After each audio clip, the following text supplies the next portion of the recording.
পরিচয় হতে পারে? আমাদের পরিচয় কার গোলাম? জোরে বলেন, আরো জবান খুলে বলেন, কার গোলাম? আল কোরআনের সৈনিক আমি, নেই তো পরাজয়, এক আল্লাহর গোলাম আমি, এই তো পরিচয় আমার, এই তো পরিচয়। ঠিক না? আল কোরআনের সৈনিক আমি, নেই তো পরাজয়, এক আল্লাহর গোলাম আমি, এই তো পরিচয় আমার, এই তো পরিচয়। এই পৃথিবীর সবই নকল, এই পৃথিবীর সবই নকল, আসল কিছুই নয়, এক আল্লাহর গোলাম আমি, এই তো পরিচয় আমার, এই তো পরিচয়। কোরআন হাদিস শাসনতন্ত্র রাসূল আমার নেতা, উৎসাহ আমার চিরমূলার ইতিহাসে বীর গাথা। কোরআন হাদিস শাসনতন্ত্র রাসূল আমার নেতা। আমাদের নেতা যে রাসূল, কোনো সন্দেহ আছে? এরপর আমরা দুনিয়ার নেতাদের পিছনে দৌড়াই, এরপর আমাদের পছন্দ দুনিয়ার নেতারাই।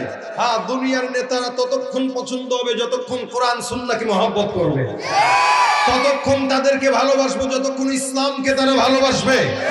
যতক্ষণ ইসলামকে ভালোবাসবে ততক্ষণ আমাদের ভালোবাসাও থাকবে। কেন?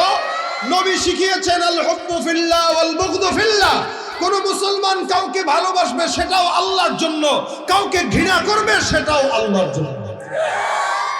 কোন এদেশের মানুষ যত বড় নেতা হোক, কার কাছে যদি ইসলামকে ভালো না লাগে, আপামর তৌহিদি জনতা তাকে বৃদ্ধাঙ্গুলি দেখাতে এক বিন্দু দ্বিধা করবে না।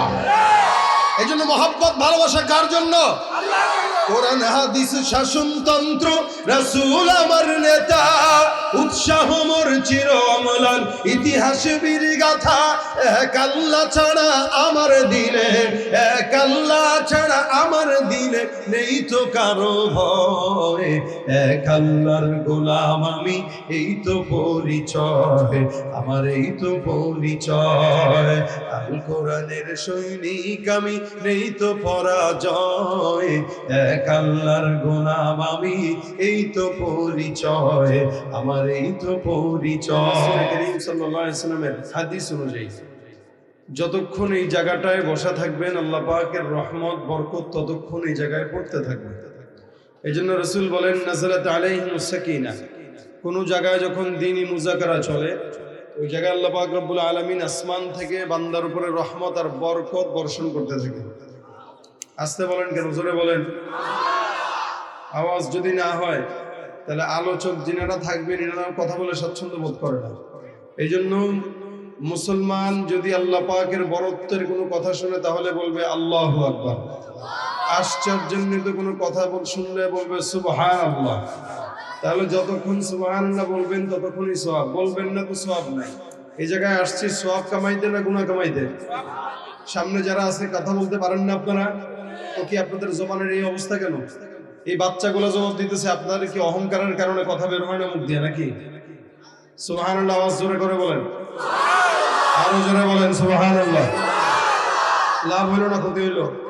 কি লাভ হইল? রাসূল বলেন, একবার সুবহানাল্লাহ বলছে তো জান্নাতে ফলের গাছ লেগে গেছে। এখন যারা যারা বলছেন তাদের জান্নাতে আরেকটা লেগে গেছে, সুবহানাল্লাহ আরেকটা লেগে গেছে। যত বলতে থাকবেন ততই লাগবে, যতবার বলবেন ততবার লাগবে। এটা জবান খুললে লাগে, বন্ধ থাকলে লাগে। এজন্য বুখারী শরীফের সর্বশেষ হাদিস, আল্লাহ পাকের কাছে পছন্দনীয় দুইটা শব্দ। আল্লাহ পাকের কাছে পছন্দনীয় কয়টা শব্দ? দুইটা শব্দ। এই শব্দ দুইটার গুণও দুইটা। এক নাম্বার, এই শব্দ দুইটার গুণ হচ্ছে ওজনের পাল্লায় সবচেয়ে ভারী। দুই নাম্বার, এই শব্দ দুইটার গুণ হচ্ছে জবানের সবচাইতে হালকা। রাসূল সাল্লাল্লাহু আলাইহি ওয়াসাল্লাম বলেন শব্দ দুইটা হলো সুবহানাল্লাহি ওয়া বিহামদিহি সুবহানাল্লাহিল আযীম। বলেন, যত পড়বেন তত সওয়াব। পড়তে কি কোনো টাকা লাগলো? পড়তে কষ্ট লাগলো? মালিকের নাম নিতে কষ্ট লাগে? কোন দুনিয়ার মুসলমানের যদি মালিকের নাম নিতে কষ্ট লাগে, ও মুসলমান হতে পারে না, ও মুনাফিক। কোন ইমানদারের যদি আল্লাহ পাকের নাম শুনলে কোনো ঝামেলা হয়, মুসলমান হতে পারে না, সে মুনাফিক। আপনাদেরকেও বলি, আপনাদেরও যদি আল্লাহ পাকের নাম নিতে কোনো ঝামেলা থাকে, মুসলমান হতে পারেন নাই। আমার পরিচয় আমি আওয়ামী লীগ নয়, আমার পরিচয় আমি বিএনপি নয়, আমার পরিচয় আমি জাতীয় পার্টি নয়, আমার পরিচয় আমি তাবলীগ চরমনাই অমুক তমুক, এগুলো আমার পরিচয় নয়। আমার সবচাইতে বড় পরিচয় আমি একটা মাত্র আল্লাহ পাক রব্বুল আলামিনের গোলাম, ঠিক কিনা বলেন? আমার পরিচয় আমি এক নবী মুহাম্মদুর রাসূলুল্লাহর উম্মত, ঠিক কিনা বলেন?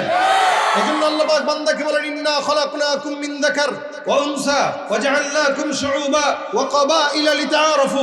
দুনিয়ার সব মানুষকে এক পুরুষ এক নারী থেকে বানাইলাম।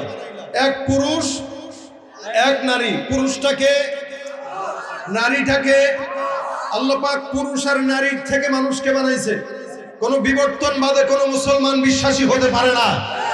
কোন বিবর্তনবাদের সবক কোন মুসলমান শিখতেও পারে না। আল্লাহ পাক বান্দাকে, এক মানুষ, এক জাতিকে আল্লাহ পাক রব্বুল আলামিন আদম এবং হাওয়াকে সৃষ্টি করেছেন হাওয়া থেকে। এরপরে বলেছেন ওয়াজআলনাকুম শুউবা ওয়া ক্বাবাইলা লিতাআরাফু। চতুর্দিকে আমি আল্লাহ পাক বংশ বিস্তার করে দিলাম।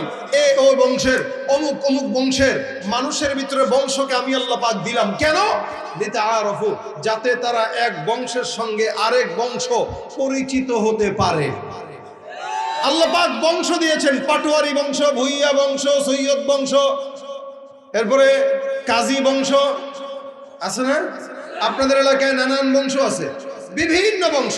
এই সব বংশগুলো দিয়েছেন কে? তার মানে বংশই কি সব?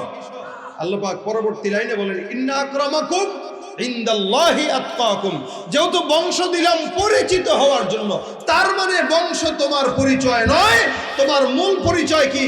ওই বান্দারাই আল্লাহর কাছে সবচেয়ে বেশি পছন্দের, যাদের দিলে থাকবে তাকওয়া আর আল্লাহর ভয়। সুবহানাল্লাহ। আল্লাহ যদি গোলাম হয়ে থাকি, কাকে ডাকবো? আল্লাহ পাক তার গোলামি করার তৌফিক দান করুন একদম মরণ পর্যন্ত, বলেন আমিন।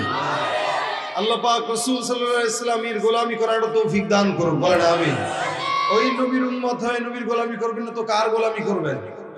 যেহেতু আমাদের নেতা মুহাম্মদুর রাসূলুল্লাহ সাল্লাল্লাহু আলাইহি ওয়াসাল্লাম, সন্দেহ আপনাদের? কথা বলেন নাকি? আমাদের নেতা মুহাম্মদুর রাসূলুল্লাহ সাল্লাল্লাহু আলাইহি ওয়াসাল্লাম।